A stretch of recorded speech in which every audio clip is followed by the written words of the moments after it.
আমাদের মেয়েদের জীবন হচ্ছে তুচ্ছ জীবন, আমাদের মেয়েদের জীবনের কোনো দাম নেই।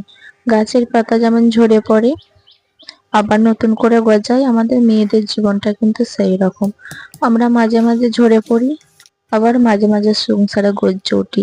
আসলে আমরা কখন ভালো থাকি কখন মন্দ থাকি সেটা আমাদের নিজেদের ওপর নির্ভর করে। তাই সব খারাপ কথা সব খারাপ চিন্তা ছেড়ে দিয়ে আমরা কিসে ভালো থাকবো সেই চেষ্টা করে যেতে হবে। কারণ এই পৃথিবীতে ভালো মানুষের কোনো দাম নাই। তাই সবসময় চেষ্টা করবে নিজে কিসে ভালো থাকবে। নিজের ভালোটা আগে দেখো, নিজে ভালো থাকলে দেখবে সব ভালো থাকবে।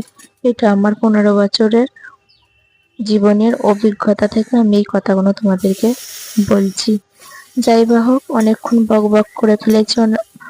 আসসালামু আলাইকুম বন্ধুরা, আমার টক ঝাল মিষ্টি রান্নাঘরে আমি আবারও এসে গেছি। তো আমি সমস্ত কিছু বাটা ঘষা করে নিয়েছি, সমস্ত কিছু জোগাড় করে নিয়েছি দেখলে। তো আমি নুন হলুদ দিয়ে আলু ভেজে নিয়েছি, সেই তেলেতে আবার চিকেনটা ভেজে নিয়েছি। এই যে পেঁয়াজটা ভেজে নেবো হালকা করে, দিয়ে সমস্ত কিছু ঘরোয়া মশলা দিয়ে আদা রসুন লঙ্কা হলুদ যা কিছু ঘরোয়া মশলা থাকে সেইটা দিয়ে ভালো করে সুন্দর করে কষিয়ে নেব।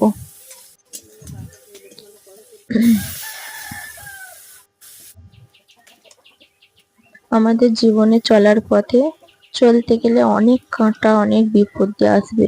সব বিপদকে পায়ে ঠেলে আমাদেরকে মাথা উঁচু করে বাঁচতে হবে। এছাড়া আমাদের মেয়েদের জীবনে কোনো উপায় নাই। কে কি বললো কে কি করলো, কানকে কালা চোখকে কানা করে আমাদের জীবনে এগিয়ে যেতে হবে। তবেই কিন্তু আমরা মেয়েরা সংসারে একটু ভালো থাকতে পারি।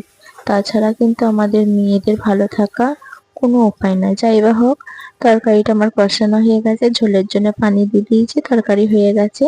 আমি আমার স্পেশাল মশলা দিয়ে চিকেনটা নামিয়ে নিলাম। আমার রান্নাটা কেমন হয়েছে অবশ্যই বলে। সকলে ভালো থেকো সুস্থ থেকো, আল্লাহ হাফেজ।